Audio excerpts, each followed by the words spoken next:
A message to Lightworkers. This week's guidance from the Ascended Masters, Galactics, Earth Elementals, Fairy Elders, Angels, and Archangels known as the Collective. Core. My friends, what is the significance of places of worship burning down completely or in part, in different parts of the world? Particularly, yesterday's fire at the Notre Dame Cathedral in Paris.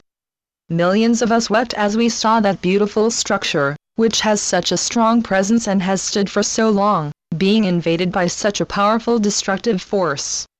Can you give us some clarity as to why there seems to be such an energy of tumult and sudden shifts in the world now? I've experienced it in my own life this past month, and so have many others. Is this a great cleansing? A transmutation of some kind? The Collective. Greetings, dear ones. We are happy to have this time to speak with you today. We would say that though there is, as we have said often, an element of chaos in creation, and you are most assuredly creating a new world, that several other factors are also involved here. You have seen how some have noted that Notre Dame, Our Lady, is symbolic of the divine feminine, whether in form of the Mother of Yeshua or some other divine goddess expression. It is important to note that there are no holds now on how energy on the earth expresses itself. For a very long time, energy on your planet was held in certain patterns and waves.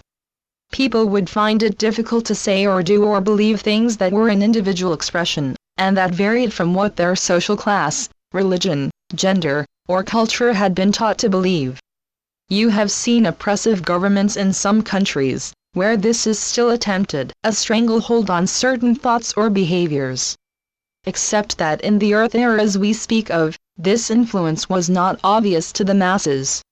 It was simply in the air to believe only certain things possible or true, due to the energetic matrix which people lived under and unknowingly followed. These old oppressive energetic structures are no longer working so unfailingly now.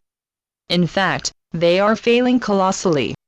Human thought and emotion, and most importantly, inner wisdom and imagination, have broken out of the old system into an era when individual thought stands at least as strong as the socially trained, carefully programmed group belief. And in many cases, it stretches well beyond what the group has been told to consider to be truth. As human beings exercise this new freedom, they influence countless others across the world on the etheric plane. None of this is accidental.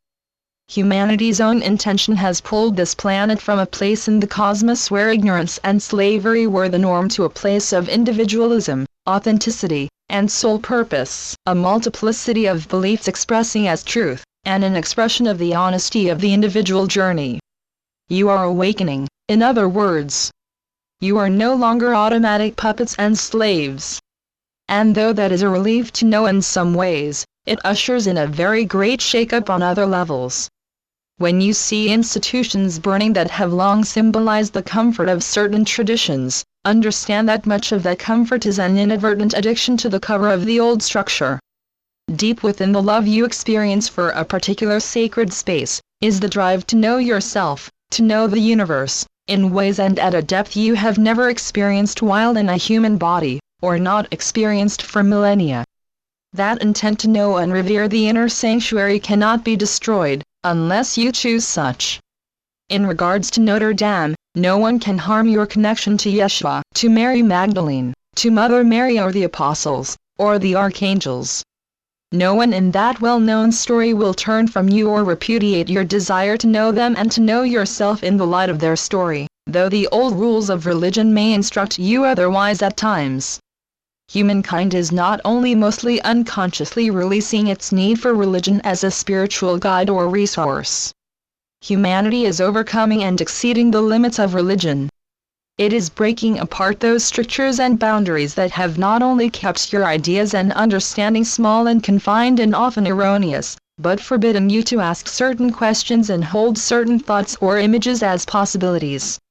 We understand that you are experiencing discomfort in many ways.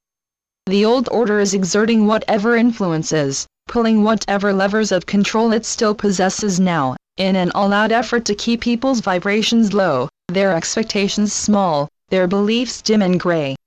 You will not fall for this, though it may feel that way some days. You have recently had a tax day in the United States. Note how many now are realizing the extreme inequalities of that system, and are asking, essentially, why the king's men must still be paid, in a country that was crafted to be a democracy. To return to your question, fire is a fascinating element.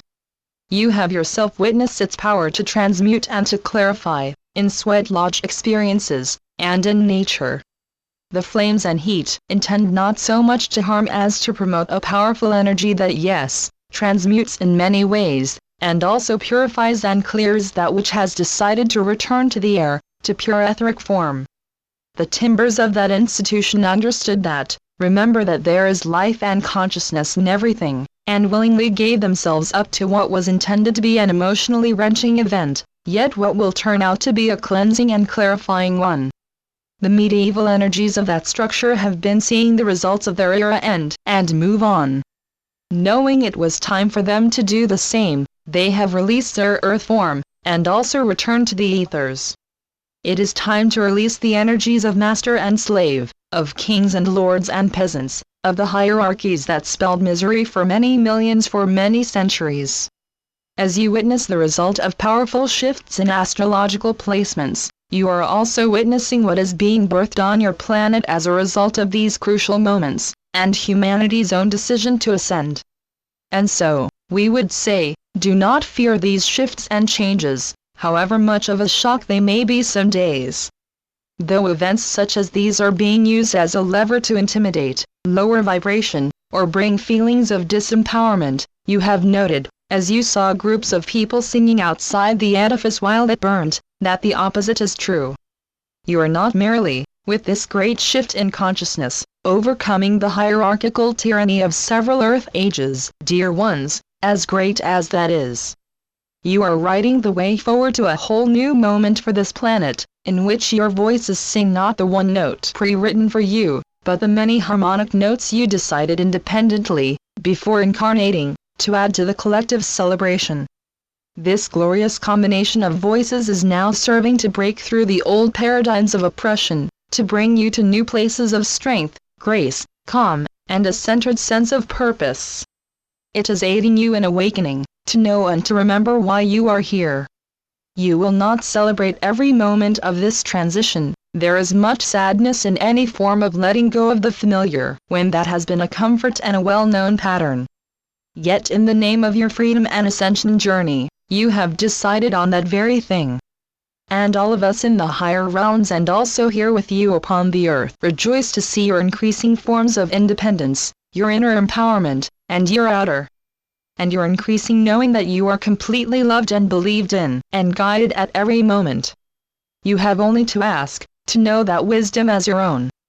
Namaste, dear ones. You are never alone. You are all of you rising now, to new and unseen heights. Channeled by Caroline Oceana Ryan.